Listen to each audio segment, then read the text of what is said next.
Hello YouTube, Robin Hood Bricks here, and it's about time we got our Atlantis pyramid and the bottom right hand section of our 20,000 bricks under the sea cabinet done, isn't it?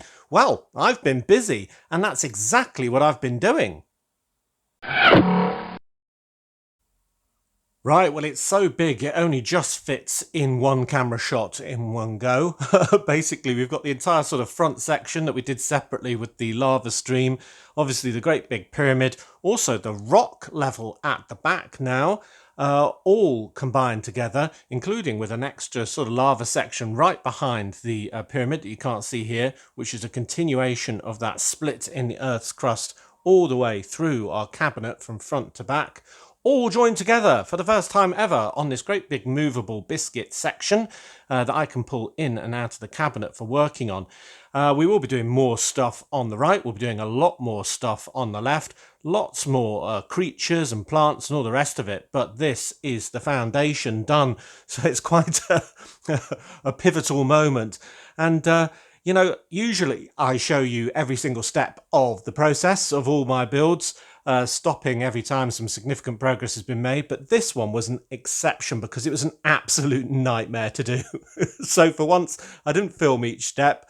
It was pretty stressful, messy and even sticky at times, adding in the light feature that goes all the way behind the back of the rocks, through that top section, through the middle section and down to the front section as well. And well, yeah, to say it was difficult was an understatement. So I'm going to show you everything I've done today, more of a show and tell, and then I think we'll do a little bit more augmentation on the front to make it look even better at the end. So where should we start? Well, let's start at the front. Good. Well, this section is arguably the most interesting part of the Mid-Atlantic Ridge, with two tectonic plates pulling apart with these sort of tooth-like rock panels to reveal a stream of lava in between, popping out from the Earth's mantle in this trans-orange and trans-neon orange kind of strip that goes all the way underneath the play feature of the stairs into the pyramid. And last time we saw this section, you'd given me the challenge to raise it up by just one plate, and given this is all sort of studs on the side, that could change the entire build and the structural work that it needed as well. But we got it done, and now it's fully incorporated with everything else, with these lovely hydrothermal vents all around the sides as well, benefiting from all of that warmth, of course. So the main change here was adding the lighting into that cavity. And I started with the very end of the strip, right at the back end of there, and I brought it all the way to the front before doing a 180 turn, and then all the way back before going to everything else on the inside. And that was so I had kind of two strips worth of thickness to light this up properly, because I figured one thin strip of single bulbs wouldn't be enough. So hopefully when we get this in the cabinet later, you'll agree that I put enough in. And I suppose the only thing really to show you on top of that is what I did on the underside. So I'm just going to sort of pan up slightly and try and pick up the biscuit, which is fairly strong but not indestructible, just to show you the rainbow bricks underneath there, but also the fact that I've just held that strip of lighting in with these kind of postage labels, effectively just stickers, just so when this is brought in and out of the cabinet, the cable doesn't sag or get out of position or even snag on something. So that's a non-Lego part that's just sort of holding everything nicely in place. So yeah, that is that section done. Now let's move on to the pyramid. Alright, so we're on shaky hands cam for the pyramid, but I think that should suffice, just so we can see absolutely every angle. And the first thing that I really like about the pyramid, how it's turned out, is its size. I mean, it's really vast from the front and looks very impressive indeed. But if you kind of look at it from above, you realise that it's nowhere near as deep as it is wide. So it's really quite an oblong sort of footprint. But it doesn't look like that too obviously from every other angle down here, the ones we're going to be really seeing it from. So I think it's really good that we managed to get something this big in such a short depth of cabinet, if you see what I mean. So I think it's really, really good value for money. So I like that a very great deal. So I've made some slight changes in pushing back that panel on the inside, just so we can see the striping there. On the inside wall, which I really like, all these little details that you'll never see when it's in there. I've had a lot more of these bionicle sort of tendril type plants just as a starter for when we add a lot more. I've also changed all the little aqua coloured 1x1 plants for these coral ones, just because they glow under UV light, so it's a lot better, I think, much like all of these stripes on all of the columns and so on. The play features still work, of course. On the inside of here, we do have, which you probably can't see now, but you will when the lighting is on, we have actually replaced all of the dark tan plates with black plates, which you would have thought would have made it completely invisible, but you can really see the inside quite a lot. But I figure as soon as we've got a few Atlantean guards sort of standing in a doorway or whatever, you won't be able to see that detail, and it will just be lit up from behind very brightly. And talking of very bright lighting up, I put in a lot more of these sort of chink holes that you wanted, of the sort of 2x2 variety. And we've got 2 on each side of the front, and then we've got 4 on each side there. So 1, 2, 3, 4 there, and 1, 2, 3, and then 1 on the top section there, 4. And they really glow as well, which kind of gives the impression this is very old, but also just adds to the orangey glow, which I think is absolutely great. And with those 4 great big obelisks on the corner, and the pointy top, I think it looks absolutely smashing. So we'll probably never use the play features of the doors and so on, but you know, they are there. I know that they're there. One thing that isn't great, I suppose, when I did all the lighting, I did that front bit at the front section I've already described. Then here I went sort of basically in big loops like this.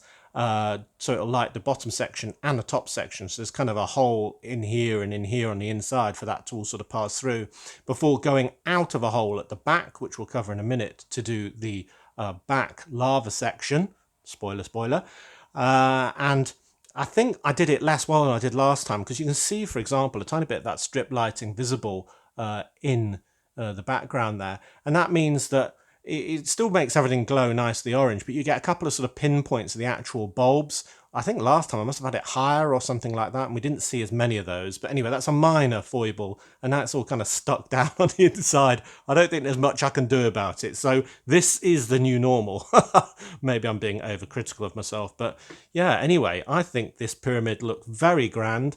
It's a lot more stable now as well, actually. That's another thing I did, building this again, because pretty much I took it apart and built it onto the biscuit this time, which meant, well, it was just so fragile I couldn't do it in large sections. So now I've actually got sort of structural things going halfway up, and each of these coloured bits is supported from underside and everything. So I'm not going to show you how robust it is by hitting it hard, but it is more robust than it was. That's the main thing. So I shouldn't accidentally cave in a wall or anything like that. Cool, right, so that is our pyramid, looking very grand indeed. I'm going to put the shrimp guard back because he looks absolutely awesome, and then we'll talk about the rocks. Well, still on shaky hands cam, we're now looking at the rock face on the back, which is built into the structure of the pyramid now, to give it even more strength, and partially, well, out of necessity, because there isn't much space there. I did want to have a lot more space on the front than on the back for obvious reasons, so effectively it's had to be squeezed into quite a tight space. So the rock face is built into the structure of the pyramid from about this height, so it kind of comes out like that, if you see what I mean, but on the back. And the main feature of that, because you wanted a lava flow all the way from the very front of this biscuit through the pyramid and out the back, was the lava flow. So yeah, I have done that. So don't say I don't look after you. So we've basically got one of the panels that transitions from rock coloured into trans neon orange, and then loads of other things to kind of make a hollow area that I can have lighting in and lit from underneath. And what I've got is kind of a normal burp piece on the back of that that's got all the stickered kind of sticky backed lights on, and then they can shine from that surface sort of up towards us. So yeah, that is how that works. And then we've covered that with 2 corner burps and so on. I'll show you the back in a minute actually, because it is quite interesting. And then I've also managed to feed the wire through loads of different rock crags all the way winding through till we get to the connector at the end, which obviously needs to be plugged into the other set of lights, which is lighting the whole area from above. So that's really nice. I'm quite happy with how that looks, and it's nice and wide. and it may need a bit more decoration. In fact, I think all of this rock surface needs a bit more kind of filling in with details, but you get the idea. But one of the really big details you can't have failed to notice, which some of you will have seen straight away and thought, oh, I'm not sure I like that. Others might like it more, and I probably will be disguising it a little bit with plants and fish and so on, is another one of these great big skulls. Now I've got one of these on the second level, so surface, and then the first big level down with our main undersea base, and that's very disguised. And it's kind of a warning that the Atlantean people are here. That's why they're here in my mind. So I figured I'd have one kind of over the shoulder of the pyramid. I don't know if those white teeth are a little too much. Essentially, they will glow a little bit in UV light, so we'll have to see how they look there. And obviously the nose and mouth will be completely black against the backdrop, so that will be all right as well, so it look more like that. And I've been sent in a third one, so I was kind of wondering if I should put a third one kind of over here, maybe at a slightly different level, slightly higher up or something like that, again with the teeth. So I could do that, or I could maybe save this for the main coral level, so level 3, this is being on level 4, and have one of these skulls on each level, kind of like an elevator of skulls. So yeah, that is, well, it's there for now, let's say. I'm fairly happy with it, actually. I quite like it. It's kind of a bit silly, but then I'm a bit silly, so I kind of like it. Then you'll see a couple of the rock panels have got the Atlantean sticker on. So we've got one there and one there. And that's adding a bit more detail. Yeah, it's really hard to focus with all of these tendrils in the foreground, but there we go. So I think now I'll show you the back and show you the path of the wire, which comes right out the back of this pyramid, right below that trans-neon orange piece. So here we are at the back of the biscuit, following the trail of the lighting strip. And given I had to start right at the front there, in front of the pyramid, with kind of a double loop, then go round and round and round the inside of this, whilst leaving all the way enough to kind of pop out the back of the pyramid, as I say, about halfway down, to kind of go into this section and be stuck onto the front of this. So basically it kind of comes out about here of the pyramid, and then with the sticky back plastic sort of stuff removed, goes to decorate the entire front of this burp to glow through this trans neon orange section, and then pops out here, and you can see it winding behind all these rocks, which have to be supported but also leave one trail for all of this, and then right out the side for plugging in. So that is fairly complicated, but then if you think about how complicated it would be when you've got the whole string, so basically I don't know how many meters long it is, it's about 4 meters long, but when you start off you've got basically about 3.8 meters worth of stuff just in a loop, all trying to stick itself to itself, and you have to kind of sew with it. So as soon as you go through one sort of thing, you've got to pass it all through whilst not destroying the structure, and then take it round another loop and then push it through there, all 3.6 meters, then do it again with 3.4 meters. And it's kind of like sewing with a really long piece of, well, not incredibly bendy sort of thread that's also trying to stick itself to itself the whole time. So that is partially what was an absolute nightmare. But yeah, I've used the most economic sort of colour bricks I can. So wherever you can see it, it's grey, and whenever you can't, it's rainbow. And this is still all tan, because you can see the back wall of this through the main big panels that are on the inside of the pyramid, so it's very nice to have that as a consistent backdrop. And there's the back of our skull, of course, so there we go. Brilliant. Right, so I think we should do a little bit more work on this today, right there at the front, to cover up the last of those rainbow bricks, that yellow one for instance, and then we can put it in the cabinet and show these lights all turned on. Fantastic. Now, I do try and keep the parts for my deep sea cabinet mildly organised. It's a bit of a marathon job with the amount that I'm buying. But when I put some parts away recently, I discovered a couple of things that I really should include in this lower level. Now, the first is these kind of boulder rock pieces with this lovely trans neon orange glow, which, well, obvious reasons why they should go in this area. It's a bit round, but maybe it rolled out of an area of this or got blown out of it, and I just thought it represents the kind of heat and would glow very well, so maybe could just be part of this area. So I have one complete one, and it seems that I only have two half ones here, the bottom half. So they'll glow nicely still, but maybe something needs to go on the inside of those. So I thought I'd show them to you guys so you could come up with an idea of what might be in them. Maybe it's a little fish for safety, or maybe it's something else, something grand maybe, I don't know. But anyway, so that's one part. Now the other was these lovely Atlantean keys. So they're these sort of circle pieces.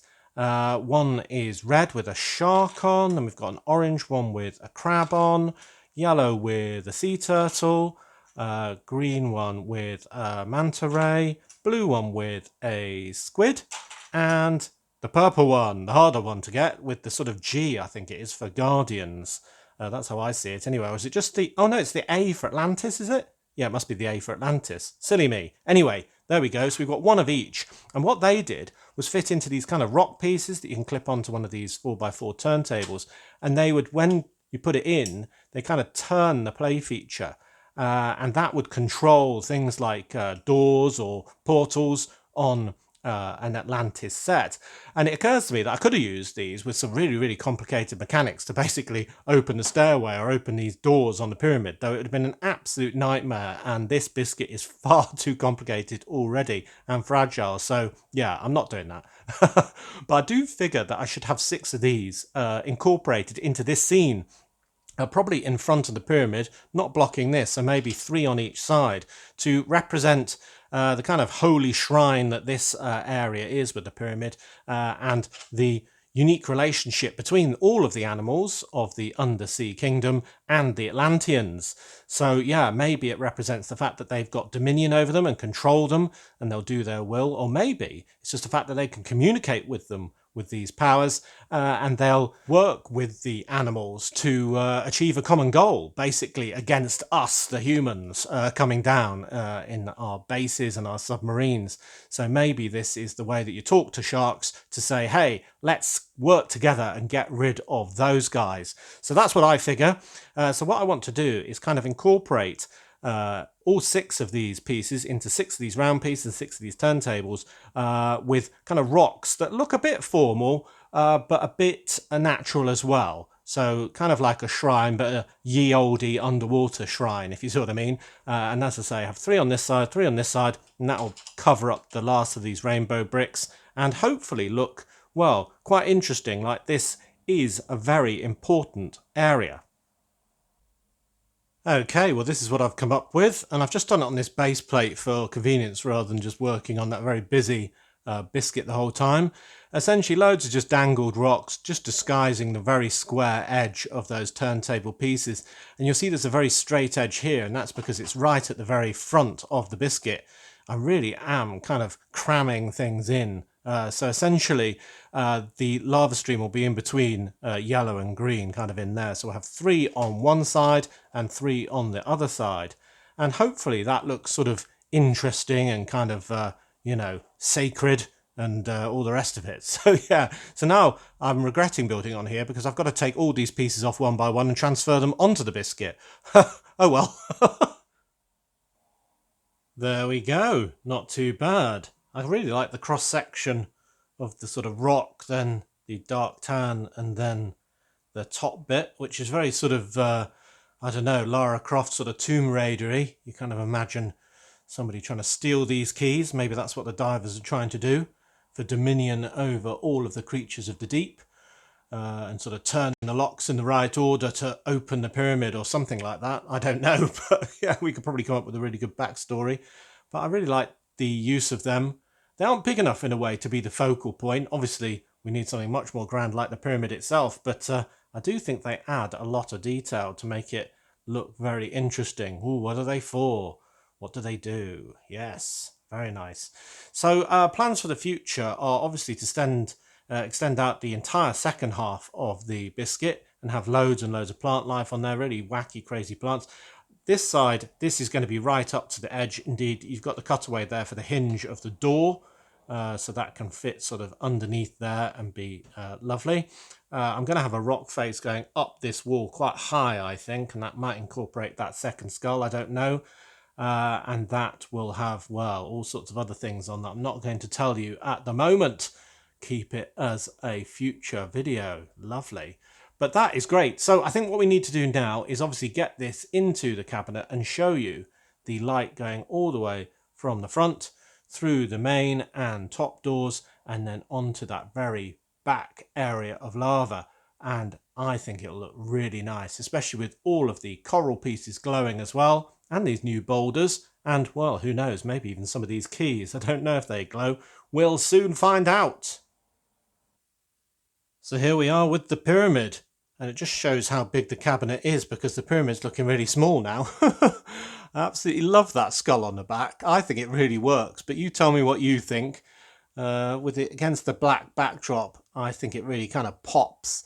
And there is obviously the lava on the back there as well, and everything on the front right up to the very, very edge. The door only just closes. You can see that hinge that I was talking about there, and the wire that's going to be completely concealed. It kind of looks like more of these barnacle pieces at the moment, but it will be concealed into the rock face, all of that right up to the top. That's why I'm going to do that rock face quite high, just so none of that is visible, apart from the very small sensor, which is the sensor that I need to turn it on with my remote control. So here we go. This is the moment of truth for the infrared level.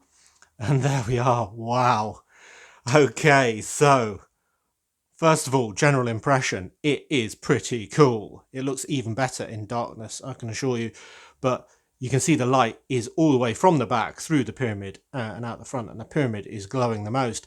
Also, we've got all those chinks in the wall now glowing. Looking really, really interesting. So, yeah, let's go down here. And I think that double strip has worked. It's not right to the very edge, just because we have to not have the lighting strip visible. But I've got it pretty close. I think you'll agree. It looks very, very bright indeed. Let's open that up. Oh, yes. I mean, it's really glowing in there. That white wall at the end is glowing orange. Looks absolutely lovely. Then we've got our shrimp guard absolutely lit up by the insides of the pyramid. And if I move him temporarily, you can see what I meant about that black floor. If you look up from a high angle, you can kind of see the floor in there, but from an angle like this upwards, it's absolutely just orange.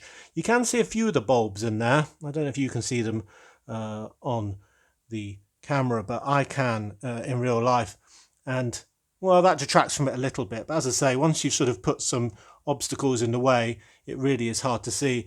And the same is true of that top section. You can see the sort of pinpoints of some of those bulbs, which I think is a little bit disappointing, but when you go further back, it really is just glowing bright orange.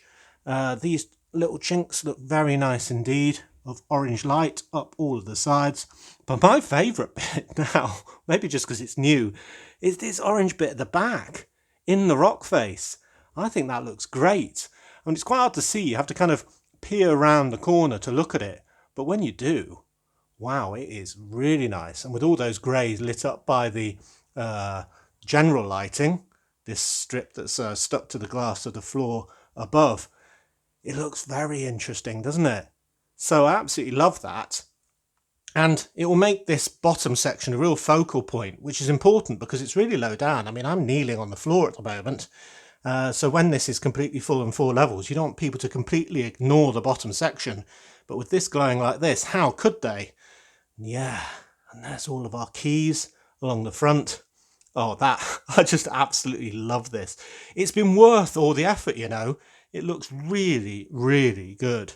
It's going to look even better when the surroundings are filled in and we haven't got the cable visible, and we've got all sorts of other stuff down here and the divers coming down from the floor above, where we're going to have a full coral level with this great big wreck, the Silent Mary, and then of course we've got our main sort of base level up here, and then all of our ships and our whale on the surface above. So yes, so much stuff done, so much stuff to do, but this is definitely a very successful part of the whole. Yeah, I love that skull. I'm going to add another one. Just the question is whether I add it here, or maybe up here. Cool. Well, tell me what you think. Now, one last thing to mention is that the remote actually has a mode on it, which changes the function of the light. Now, this one's solidly on at the moment, and the second one is awful, blinking. I really don't think we want that at all. But tell me what you think of the third one, which is pulsing, sort of pulsing on and off. Now, unfortunately, the general lighting on the underside of this will be doing exactly the same pulse. So maybe it's less good because when we've got all the plants in, if you look at those lights over there, for example, they'll be pulsing as well. If we could limit it to just the lava, then maybe it'd make more sense. But I don't know. What do you think? I think solid on is probably actually better, but I thought I'd share it just because I was playing around with it and thought, ooh, that's quite good.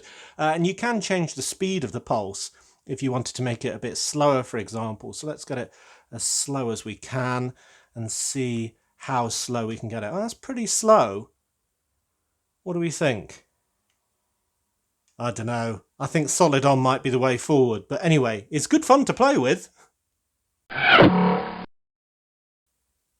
Well, I'm very happy with that. It's been worth all of the effort, and yeah, it has been quite a lot of effort, quite a lot of work to get this to this stage, but it's invigorated me for the next stage, so that's really good to say. So tell me what you think. Tell me if there's anything that you've spotted that I could improve slightly. Nothing on the inside of the pyramid, please, because I'm not taking this thing apart that far, I tell you that.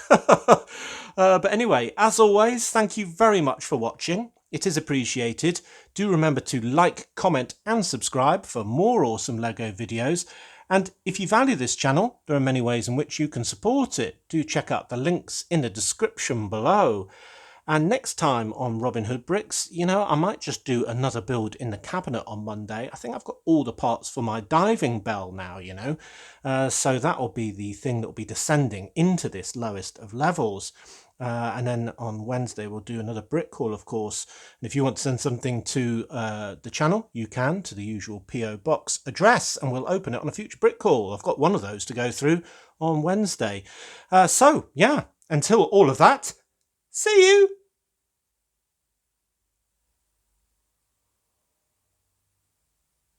See you!